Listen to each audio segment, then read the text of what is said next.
Well, when we first introduced you guys to matrices, I said the matrix was a way of collecting data, a way of organizing data, a way of organizing information into rows and columns.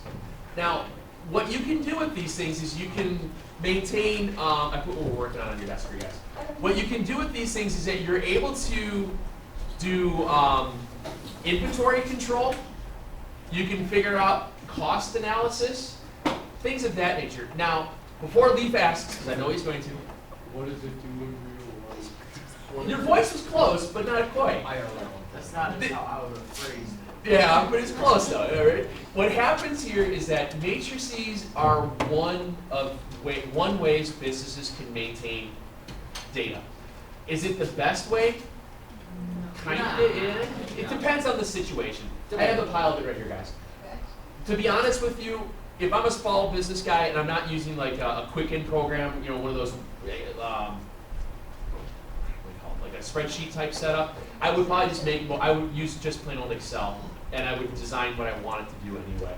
Matrices gives you one way of doing it. Believe it or not, Excel is written in sort of a way to mirror what a matrix looks like anyway.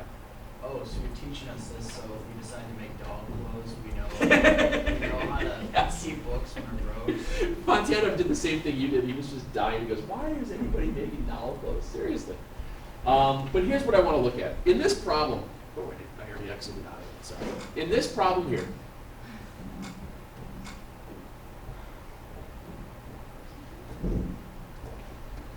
what we have is, bless you.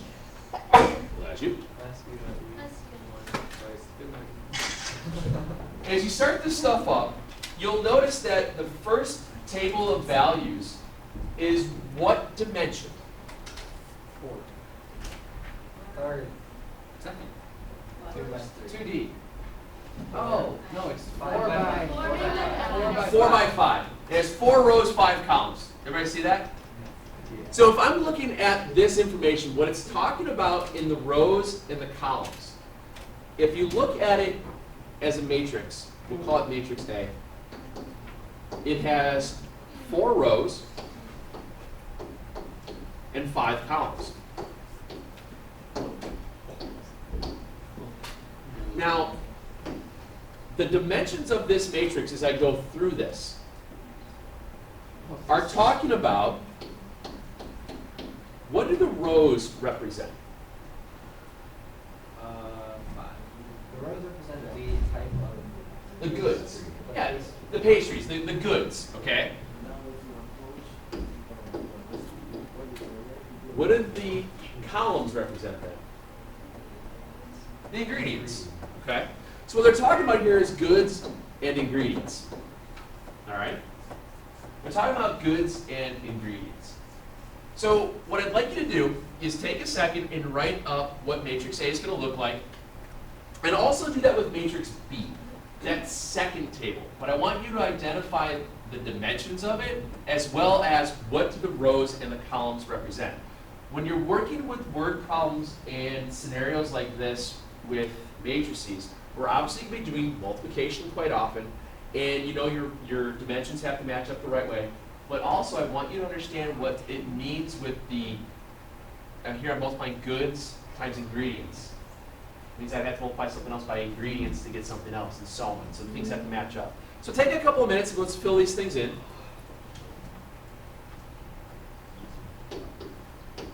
One other thing with this, since we're talking about goods and purchases and selling things and stuff like that, when we have decimals, leave them as decimals, because a lot of times when you do real world stuff, we're talking about money. You don't have to convert it to a fraction.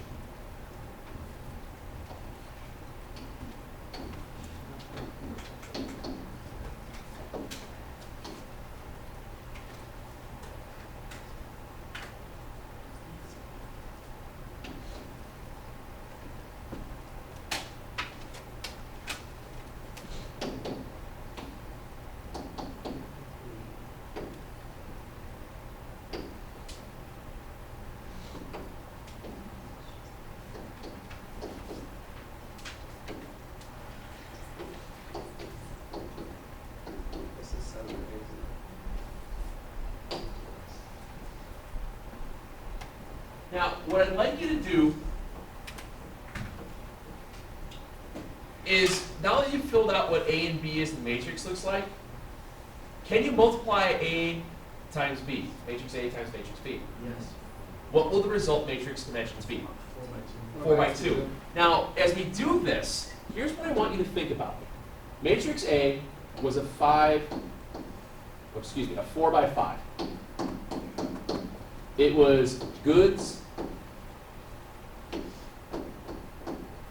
and ingredients. Matrix B was a 5 by 2. What did the 5 Five is ingredients. It's ingredients again, isn't it? Notice how the ingredients match up? And then the two columns are talking about what? The lots of cost. The cost, the price. A large lot means price. Yeah, percent. See how I'm saying percent there? So it's talking about in money here. So the result matrix, you guys all agree that the result matrix, when you put those together, is going to be a 4 by 2. And it's talking about the goods in the rows. And then what do the columns represent? The price. Do you see how the goods, what happens here is you multiply these things together, as long as you have your columns match rows, those two kind of absorb one another. That way your new matrix is dealing with goods and price. So take a second, use your calculator, and multiply those out. Granted, if you had to multiply that out by hand, would it be the end of the world? Yes, sir. Oh, is this just like a super easy way to like find out like how many goods you have to make to Yeah. make a certain price? Exactly. So it's kind of like the, I don't want to say the constraint, but like, It's an inventory control. yeah. Yeah, it's along those lines, because when you flip this over, it's going to start talking about you have 20. You have an order of 20 sweet rolls, 200 loaves of bread, 500 cake or 50 cakes, 60 pies. How much ingredients you need to purchase, and that'll allow you to do that by using matrix multiplication. So is it kind of like going back to like where you have like salsa and tomato sauce? Very similar, very similar. But it's not it's not like a straight equation for it. There are each one of them has its own variable. So what you're winding up doing here is that you have like a 4 equation, 5 variable thing, another one, and the way that these things combine, because your rows and columns match up, you're eliminating, ingredient to get goods and price. And you can do that through all these different mixtures of stuff. I don't mean mixtures as like mixing ingredients, but of matrices. You're able to do that via the dimensions. So it's one of the ways you can do that. Yes, ma'am.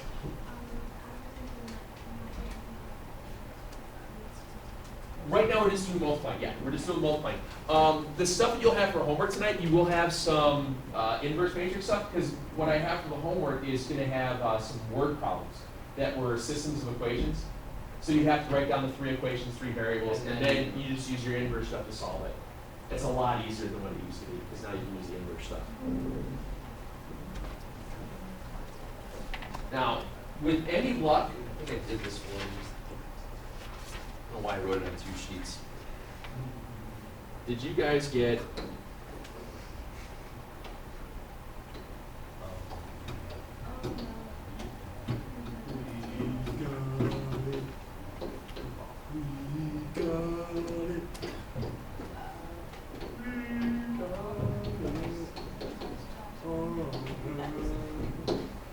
Did you get that?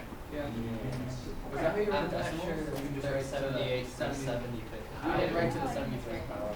No, you've never seen a price tag before with the number written up above it. I Superscript? just assume it's back to the Canadian 75th power. It's not the 75th power. I like when it says like 102 negative 1 power because then I know it's cheap.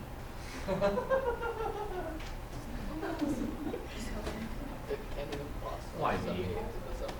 And I chose to teach this class. I also Cállate la boca ahora, por favor.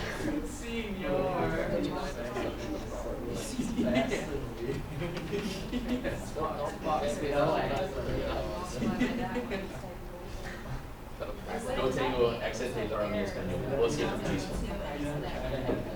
No. You should try it. Es un gringo. Are you scared of the accent? No, es un gringo. What's that mean? It gets an error. I'm a severe white guy here. I'm a gringo. You ever heard this? Es muy blanco. Muy blanco. Es muy blanco está en El Chicago. Blanco, es muy blanco. Take a look at the next. I'm so serious. No. You guys absolutely drive me nuts. Take a look at what you can do then. I'm just kind of, I know people have to go soon, so I'm trying to get through a little bit of this information here. As of right now, we've already answered what question 3 was talking about. What we said here is we talked about what the dimensions meant. As you're combining your multiplication of matrices, when you're working with a word problem similar to these guys, remember what each row means versus the column. And as you're writing these things through, it's very simple as you're writing your dimensions down. Write down what they entail. For example, like we wrote down, we had 4 to 5. It was 4 was our goods, 5 were the ingredients. The next one was 5 ingredients, 2 was our price. Keep that kind of work consistent if you have to write out your matrices. It'll help you in the long run. Now, as you get into question 4 here, it's talking about your daily order. And it says that you want to create matrix C, which is a 1 by 4. I've heard that is not working very well. I would use the electric one in the back. Oh, It wants you to create a 1 by 4. Now, is a 1 by 4 going lengthwise or heightwise? Is it a row column or a row matrix, bless you, or a column matrix? It's a row matrix, good. So it says that your row matrix is 20, 200, 50, and 60. And those values represent what?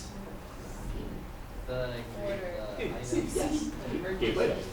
It wants you, it's representing, you have one order of the goods. Well, the goods here happens to be a roll, bread, cake, and pie.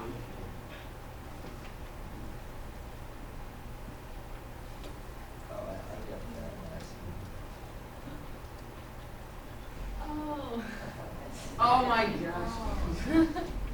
It's math humor. Yeah. Now, Wait, did you make that one up?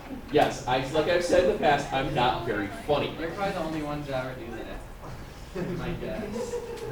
Now,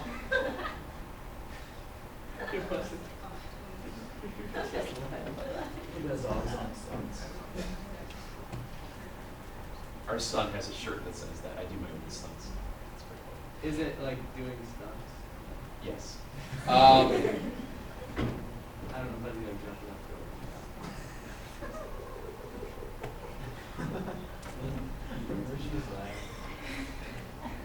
All right. Look at the next question. The next question is talking about using matrix multiplication on the calculator to find new matrix which represents the number of each ingredient you needed to fill today's order for question 4. Now, question 4 is, this is your order, and this is, what does the 4 represent again? 4 is the... What do we call that? The number of It's cells. the goods, right? The goods. Now, if I'm working with this, right now I have a 1 by 4 matrix, right? Okay. Oh, it's not here. If I'm looking at what this is saying here, I have a 1 by 4 matrix, and I need to figure out how much of all the ingredients I need to fill that order. So, flip over again and look at what your matrix A was talking about, matrix B, things of that nature. If I look at matrix A, that was 4 rows and 5 columns, right? Oh, can we flip it like to You don't- 5 times 4 and 4 times 1? You can, but in this case you don't really need to. Because if you look at matrix A was a 4 by 5, right? It talked about goods, and it talked about ingredients. So, You put C first. exactly. Then it will be right. Matrix C times matrix A gives you the order and the ingredients that you need. Does that make sense? Wait. By putting matrix C which is a 1 by 4, times matrix A, which is a 4 by 5, those numbers match up. Those numbers both are represented by the goods. It's representing the, yes? So you're allowed to switch the numbers around? I'm not switching numbers. I mean, you can, but you have to make them consistent. Because if you switch it from a row matrix to a Oh, Steve's going first. yeah, all I'm doing is putting C. All I'm doing here is putting matrix C first times matrix A, because matrix C talks about your goods, or excuse me, your order to goods and goods to ingredients. And it's asking you to create a new matrix that talks about today's order with the ingredients. Take that one step further in the last question. What are your costs? Go think about what matrix B talked about. Matrix B talked about, what was it? Ingredients to costs. Matrix B was a 5 by 2, wasn't it? Ingredients to cost. So this result would be a 1 by 5, wouldn't it? But then it Which I can multiply by the other one, which is a 5 by 2. Very good. Oh, dear. But Now- it's gonna be a one. Hold on, I'm getting ahead of yourself here. What I'm looking at that you're able to do is I want you to realize in these style problems, and I'll let you handwrite these things out, or not hand do it, but I mean do it by calculator later. Want to show you guys how this stuff comes about. By working with the dimensions of a matrix and labeling what each row and or column, what those each mean, you're able to blend and move them around by multiplying in the specific orders so that the middle values drop out, goods drop out, you're left with order and ingredients. If I multiply order and ingredients times ingredients and cost, the ingredients drop out, I'm left with order and cost.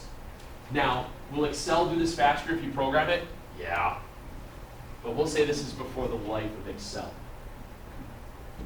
Okay. So, So This you're for- multiplying C times A, Uh-huh. and you're multiplying the answer times B. good chance. Does that make sense? So then, I did that, but then what You does have the a 1 by answer 2. mean? That answer means, think about what the two columns meant in matrix B. What did those two columns mean? They meant goods and money.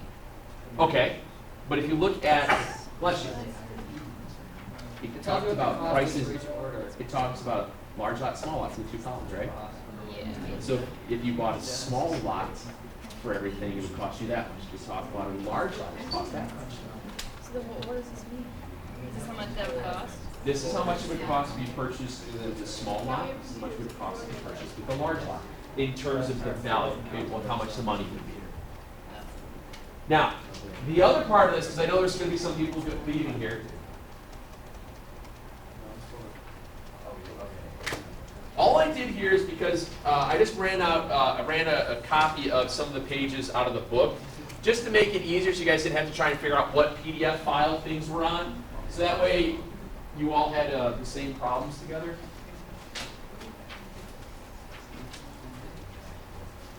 I have more of them.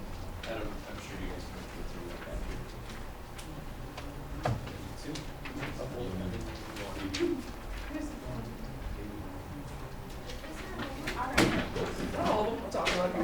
here. Did you guys all get one? Or do you got one? You guys got one. Oh, I get it. We're learning this so that when the internet goes down, or when our computers crash. Exactly, exactly. Yep. Small chance we become accountants, and then small chance we don't have any laptops, and then We need to use an abacus and go from there, right? All right. Now, on the stuff that I gave you here, there are 3 different sections of word problems. And after I ran this stuff off, I realized I did not need to do the first section, so we don't even worry about the first page. What I'd like you to do is on page 219, 55 through 57, that entails only one problem. There's 3 parts. It's working with finding the area of a triangle. If you recall, finding the area of a triangle means you have to use a determinant. When you're finding the determinant of a triangle, or the area of a triangle via a determinant, remember it's plus or minus 1/2 the determinant of all the ordered pairs, and 1's in that last column. And why is it plus or minus 1/2 times that? Actual value. Kinda, yeah, you don't want to have that, because determinants can be negative. Staff, please release the varsity cheerleaders for the Celebrate My Drive assembly. Give me 1 second, I can write down this. Attention, Yeah. teachers, please release the varsity cheerleaders for the Celebrate My Drive assembly. Thank you. In the gym. Yar, shiver me timbers. That's a real life ship. Did you ship your pants? I shipped my hat. I shipped my 90. Sorry. What about No, big fake, gas? not even facing. I'm too funny. Big gas savings? Big gas. I heard that one, the big gas savings, yeah, that one's not as good as shipping. That's pants. funny. It's good, but it's not as funny. Wait, is that all the same company? Yeah, it's, I think it was Kmart. Cisco? No, the gas station was Cisco, right? Or is that it Citgo? I don't know.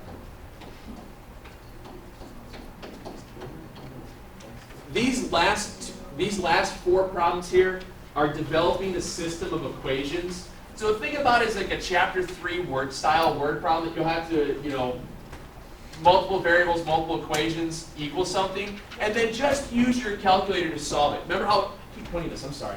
Remember how we did the inverse of matrix A equals your times X was your solution, matrix B? Just set it up that way, okay, and you'll be all right. I know the rest of you guys are working. I'll go back and kind of continue through this stuff then, all right? What time do we are we done here? 2 o'clock. 2:10. So we have 2:10. 10 minutes. Yeah, so you guys got some time. All right. And I will help you out. Wait, this already happened?